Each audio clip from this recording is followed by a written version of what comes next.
Такая солнечная погода в Одессе. Не верится, что в нашей стране сейчас военные действия. Я хочу снять это видео внепланово, потому что очень много комментариев вы пишете, очень много смс, очень много писем мне в почту приходит. Как вы, что у вас, держитесь. Очень много слов поддержки. И я хочу кратко рассказать, что у нас происходит сейчас. И эта ночь прошла у нас относительно спокойно. В Одессе было тихо, мы поспали. Моя кума сейчас в Киеве. И, конечно, сегодняшняя ночь в Киеве, она была более страшная, чем в Одессе. Дети кумы, они были в бомбоубежищах. В Киев зашли танки. Вот со стороны Оболони зашли военные танки российские. И их очень большое количество. Также, получается, хотят захватить аэродром Антонов. Это военный аэродром, и он под Киевом находится. И очень много сегодня было обстрелов ночью. Началось с 5 утра. И вот люди уже не спали. Под Борисполем бабахало, возле Киева бабахало. В общем, было слышно. В самом городе пока относительно спокойно.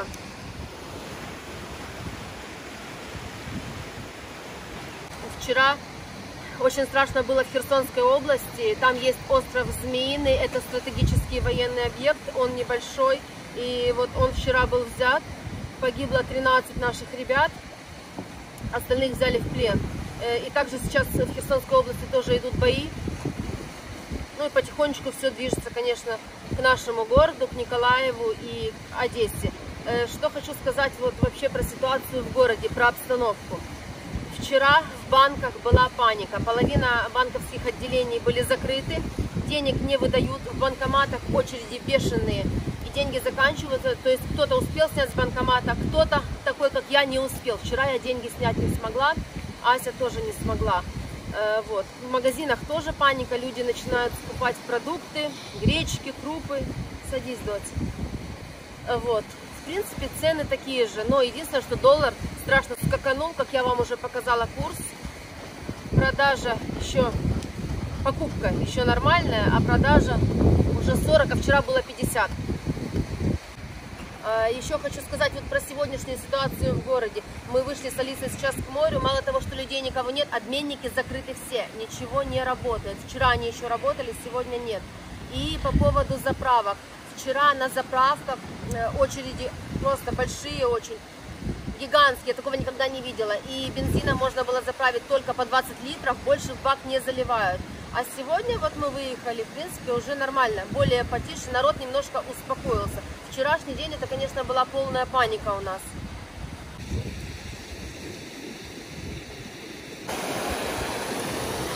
Отрада пустая, вообще никого нет, кроме нас.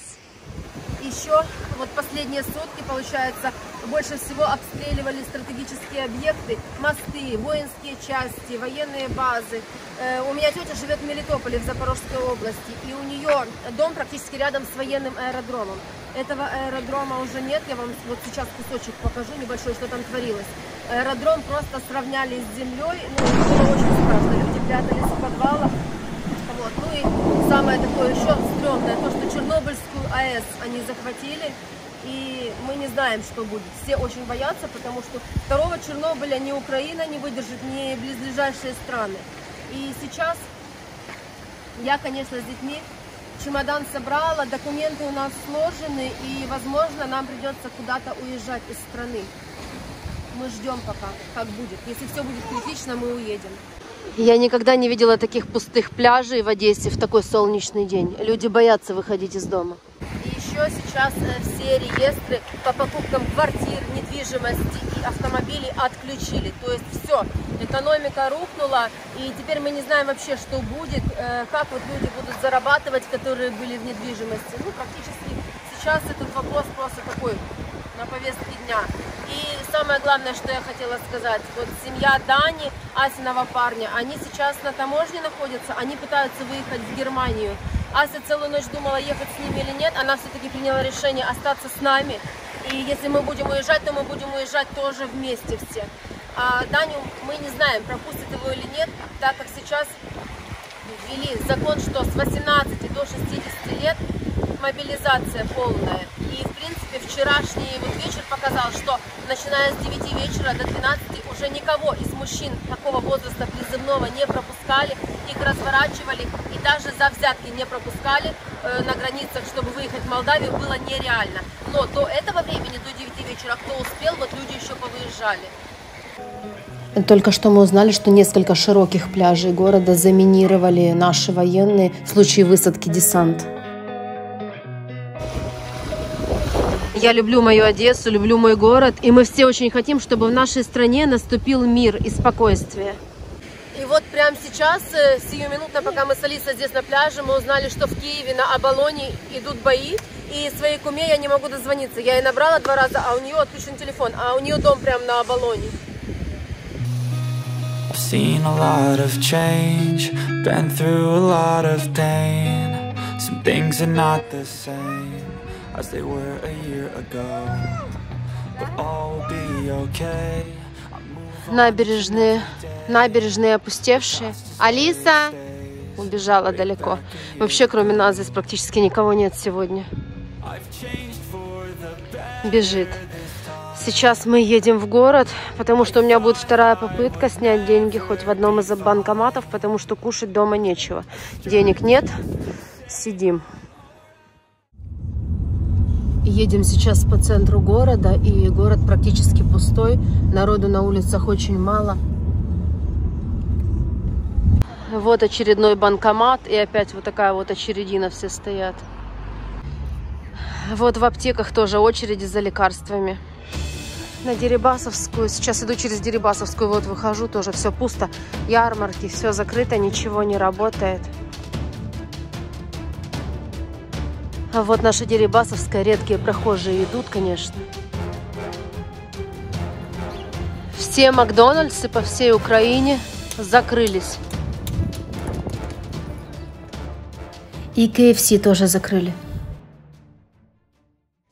Наши египетские влоги будут еще выходить, думаю, что до марта. Но если ситуация в нашей стране будет меняться, я буду что-то добавлять, что-то показывать, что-то рассказывать. Но, конечно, мы все надеемся, что у нас все будет хорошо.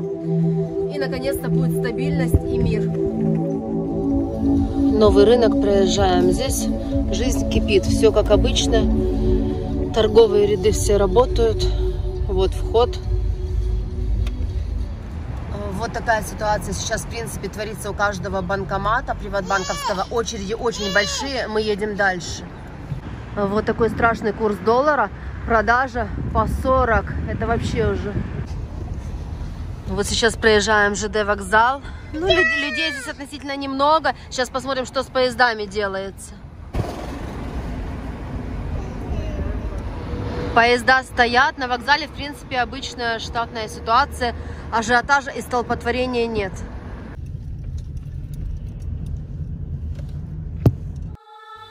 Только что мы узнали, что семья Дани смогла пересечь границу с Молдовой, и они выехали в Германию.